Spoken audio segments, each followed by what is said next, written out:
Good afternoon student. আজকে আমি তোমাদের দশম শ্রেণীর যে নদী হিমবাহ সমুদ্রের তরঙ্গের যে কার্য রয়েছে সেখানে আমি নদীর কাজ, নদী কিভাবে কার্য করে সেই সম্পর্কে একদম শর্ট করে বুঝিয়ে দেবো, যাতে তোমরা পরীক্ষায় কোনো রকম নদীর কাজ সম্বন্ধিত কোনো প্রশ্ন এলে যাতে মিস না করো, সেইভাবে করিয়ে দেবো খুব সোজাভাবে। এখানে দেখতে পাচ্ছ যে নদী, আমরা জানি নদী যে কোনো উচ্চ জায়গা থেকে তৈরি হয়, তাই না? নদী উঁচু জায়গা থেকে তৈরি হয় এবং নদী যেহেতু নদী মানেই সেখানে জল দিয়ে তৈরি, তাই তো জল মানেই একটা যেদিকে ঢালু থাকবে সেদিকে গড়িয়ে যাবে, এটাই তো স্বাভাবিক। তো ওই জন্য নদীগুলো উঁচু জায়গা থেকে সৃষ্টি হয় এবং যেদিকে নিচু মানে সমতল ভূমির দিকে নেমে যায়। এখানে ছবিটা তোমরা ভালো করে দেখলে বুঝতে পারবে যে নদী, ধরো এই একটা নদী এখান থেকে উঁচু জায়গা থেকে একদম, ধরো এটা একটা উঁচু পর্বতের মাথা থেকে তৈরি হচ্ছে, নদীটা তৈরি হতে হতে হতে হতে গিয়ে সমুদ্রেতে মিশছে, দেখতেই পাচ্ছ। এবার দেখো নদীর যেখানে ঢাল সবচেয়ে বেশি থাকে, মানে পাহাড়ের ঢাল, সেই এলাকাটাকে বলা হয় নদীর উচ্চগতি। কি বলা হয়? নদীর উচ্চগতি। আর যেখান থেকে ঢালটা হঠাৎ করে কমে যায় সেই এলাকাটাকে বলা হয় নদীর মধ্যগতি। আর যে এলাকায় একদম প্রায় সমুদ্রপৃষ্ঠের সমান হয়ে যায় সেই এলাকাটাকে বলা হয় নিম্নগতি। তাহলে নদীর গতিকে আমরা মূলত তিনটি ভাগে ভাগ করতে পারি: উচ্চগতি, মধ্যগতি, নিম্নগতি। এবার উচ্চগতিতে যেহেতু নদীর, দেখতেই পাচ্ছ, ঢালটা অনেক বেশি থাকে এবং যে কারণে নদীর গতিবেগও অনেক বেশি থাকে। হ্যাঁ, ঢাল বেশি হলে সেখান থেকে জলও খুব তাড়াতাড়ি আসবে, তাই নদীর গতিবেগও বেশি হয়। তাই সেই সময় নদীর প্রধান কাজ হচ্ছে ক্ষয় করা, তাই না? আবার মধ্যগতিতে, এই যেমন ক্ষয় লেখা আছে, আবার মধ্যগতিতে নদী সেইভাবে ঢালও থাকে না, আবার সেইভাবে যে একেবারে ঢাল নেই সেটাও নাই, মিডিয়াম প্রকৃতির একটা ঢাল থাকে। তাই নদী যেগুলো ক্ষয় করে সেইগুলোকে নদী মূলত বহন করে এবং কিছুটা হলেও নদী এই মধ্যগতিতে সঞ্চয়ও করে। একেবারেই যে সঞ্চয় করে না এই কথা কিন্তু ঠিক না, কিছুটা হলেও সঞ্চয় করে, কিন্তু প্রধানত বহন কার্যটা মধ্যগতিতে দেখা যায়। তাই এখানে বহনটা লেখা আছে, এর সঙ্গে ক্ষয়ও তোমরা, এই ক্ষয় বলছি, সঞ্চয়টাও বলতে পারো। এবার হচ্ছে লাস্ট নিম্নগতি। এই সময় কোনো ঢালের কোনো ব্যাপার নেই, তাই নদী কোনো রকম মানে একদমই ক্ষয় বহন এগুলো একদম, নদী যেহেতু আর ঢাল নেই, গতিবেগ কমে গিয়েছে, নদী আর কোনো কিছু বয়ে নিয়ে যেতে পারে না, লোডগুলো আর ক্যারি করতে পারে না। তখন কি করে নদী? যেহেতু লোড ক্যারি করতে পারে না, তখন ওগুলো ফেলে দিতে চায়। ওই জন্য নদী কী হয়, নদীতে সবসময় পলি জমে মূলত পলি পাশে জমতে থাকে, সামনে পাশে জমাতে থাকে, ওইটাকেই সঞ্চয়। ওই জন্য হচ্ছে নিম্নগতিতে মূলত সঞ্চয় কার্য করে। এইবারে তোমাদের যেটা আসে সেটা হচ্ছে নদীর, হয় নদীর ক্ষয় কার্যের ফলে গঠিত ভূমিরূপ, নয় নদীর সঞ্চয় কার্যের ফলে গঠিত ভূমিরূপ, হয় তিনটে লিখতে দেয়। তোমরা কীভাবে করবে? খুব সোজাভাবে দেখো, এই ক্ষয়ের দিকে কী কী আছে। আয়াকৃতি উপত্যকা প্রথম। কীভাবে আয়াকৃতি? তোমরা ছবি এইভাবে আঁকবে খুব সোজাভাবে, এইভাবে আই করে নেবে, আয়াকৃতি উপত্যকা হয়ে যাবে।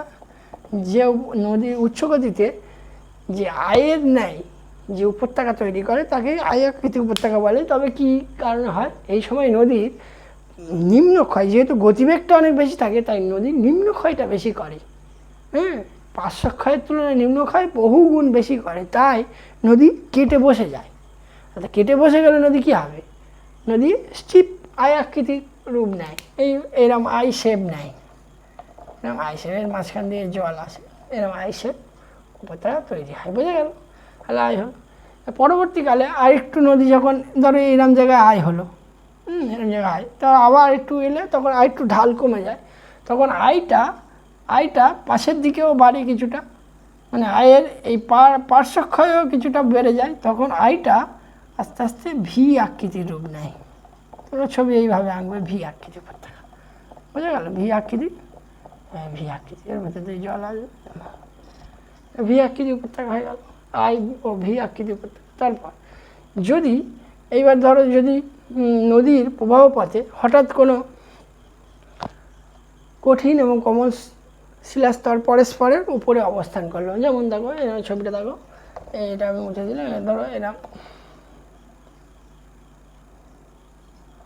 ধরো এইখানে কঠিন ছিল, হ্যাঁ, এবং এইখানে কোমল আবার কঠিন এরকম আছে,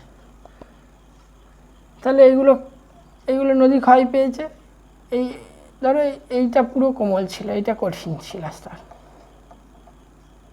এগুলো কোমল শিলাস্তর ছিল, তাহলে এইটা বেশি করে ক্ষয় পাবে, তাহলে কী হবে, পরবর্তীকালে নদী এখান থেকে আরও ক্ষয় করে এরম বেঁকে যাবে, এই মানে এটা ক্ষয় পাবে কিন্তু এটা স্টিভ হয়ে দাঁড়িয়ে থাকবে, নদীটা এসে জল এখান থেকে পড়বে। এই যে জল হঠাৎ করে অনেক উপর থেকে নিচে পড়াকেই বলা হয় জলপ্রপাত। জলের অনেক উচ্চতা থেকে হঠাৎ করে নিচেতে ধাপাস করে পড়ে যাওয়াকেই বলা হয় জলপ্রপাত। তাহলে বলতে হবে নদীর প্রবাহপথে বা উচ্চ গতিতে হঠাৎ কোনো কারণে যদি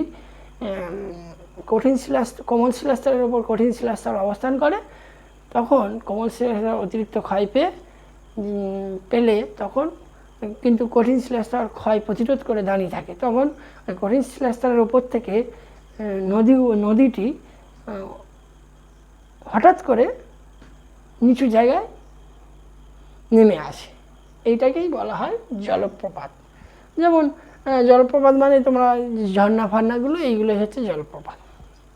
তারপরে এবার এই জলটা যেখানটায় পড়ে সেই জায়গাটা তো বারবার যদি জল পড়ে তাহলে কি এখানটা একটা গর্ত হবে, হ্যাঁ কি না? এই যে গর্তটা তৈরি হবে এইটাকে বলা হয়, এই জলপ্রপাত যেখানে জলটা পড়ে সেই জায়গায় যে বিশাল গর্ত হয় তাকেই বলা হয় প্রপাতকূপ। এই যে প্রপাতকূপ তাকে বলা হয় প্রপাতকূপ। এবার ওই উচ্চ গতিতে যদি এরকম সিঁড়ির ধাপের মতো হয়, উচ্চ গতিতে যদি সিঁড়ির ধাপের মতো হয় এবং জল এরমভাবে নামে, তখন তাকে বলা হয় র্যাপিডস। এবং এই র্যাপিডস হচ্ছে যে কোনো বা খরস্রোত এই রকম হলেই তবেই কিন্তু সেই নদীতে জলবিদ্যুৎ উৎপাদন করার খুব সুবিধা হয়, বোঝা গেল? হয়ে গেল। এবারে মধ্যগতিতে কি খুব একটা আসে না, তবুও আমি বলে রাখছি মধ্যগতিতে কী কী ভূমিরূপ হয়। মধ্যগতিতে হঠাৎ করে নদীর ঢাল কমে গেলে নদী এসে এখানে অনেক মানে যেহেতু আর বয়ে নিয়ে যাওয়ার ক্ষমতা থাকে না, মানে গতিবেগ তো নেই, তাহলে বেশি মালও ঠেলে নিয়ে যেতে পারে না, তখন কিছুটা যতটা পারে নিয়ে যায়, বাদবাকিটা ফেলে দেয়, সাইডে ফেলে দেয়, তখন তাকে বলা হয় এই যে হঠাৎ পর্বত বা পাহাড় থেকে নেমে এসে কোনো একটা হঠাৎ করে ঢালে চেঞ্জ হলে যে পলি ফেলে দিয়ে যে ভূমিরূপটা তৈরি করে অনেকটা পাখার মতো দেখতে, সেটাকে বলা হয় পলল বেজনী। আবার এই সময় আর কি তৈরি হয়, এই সময় নদী এরম মানে যেহেতু নদীতে লোড থাকে প্রচুর, নদী এরম বাঁকা পথে যায়, বুঝে গেল? নদী এরম বাঁক নিয়ে যায়, একে বলা হয় নদী আঁকাবাঁকা নদী উপত্যকা। আবার এই বাঁক যদি আরও বেড়ে যায় তখন তাকে বলা হয় মিয়েন্ডার, এরাম হয়, হ্যাঁ, তখন এটাকে বলা হয় মিয়েন্ডার। আর মিয়েন্ডারের আরও পরবর্তীকালে আরও পরিবর্তন হয়ে কী হয়, মিয়েন্ডার থেকে আমরা পরবর্তীকালে অশ্বক্ষুর আকৃতির হ্রদ তৈরি হয়, এরমভাবে হ্রদ তৈরি হয় অশ্বক্ষুর আকৃতি, এটা অশ্বক্ষুর আকৃতির হ্রদ তৈরি হয়। এবং যখন আঁকাবাঁকা নদী হয়, হ্যাঁ, যখন এরকম আঁকাবাঁকা নদী হয় তখন এই জল যেখানে ধাক্কা মারে এইটা আস্তে আস্তে ক্ষয় পেয়ে আরও বাড়তে থাকে, হ্যাঁ, আর এইটা জমতেই থাকে, এটা বেড়ে যায়। আর হ্যাঁ, এই যে পারে বাড়তে থাকে এই পাড়টাকে বলা হয়, যে পারে ধাক্কা খায় না সেই পাড়টাকে বলা হয় নিক পয়েন্ট, বোঝা গেল? সরি, যে পাড়টায় ধাক্কা খায় সেটাকে নিক পয়েন্ট বলে, আর যেখানটায় সঞ্চয় হয় সেটাকে বলা হয় পয়েন্ট বার। এইটাকে এই যে বার তৈরি হয়েছে এটাকে বলা হয় পয়েন্ট বার, আর এটাকে বলা হয়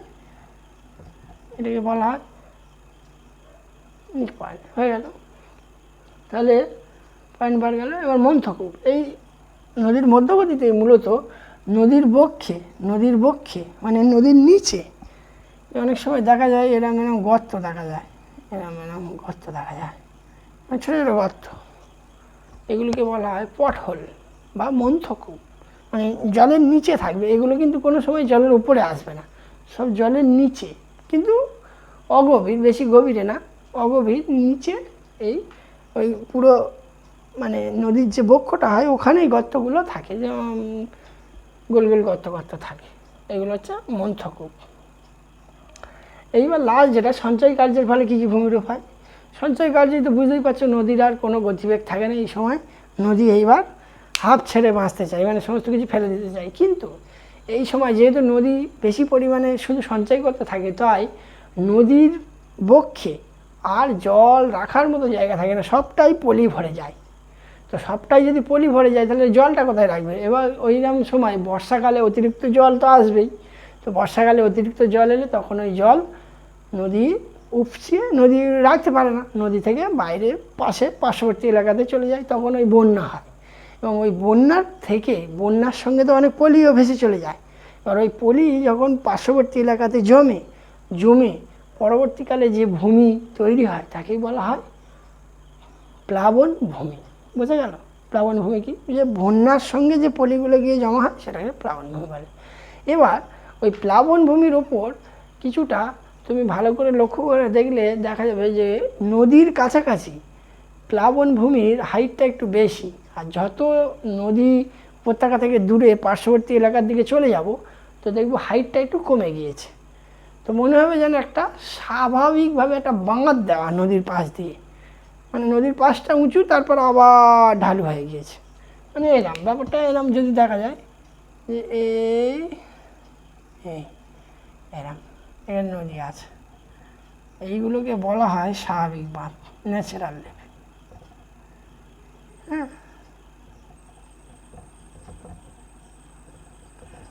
লেভেল বোঝা গেল? Natural level.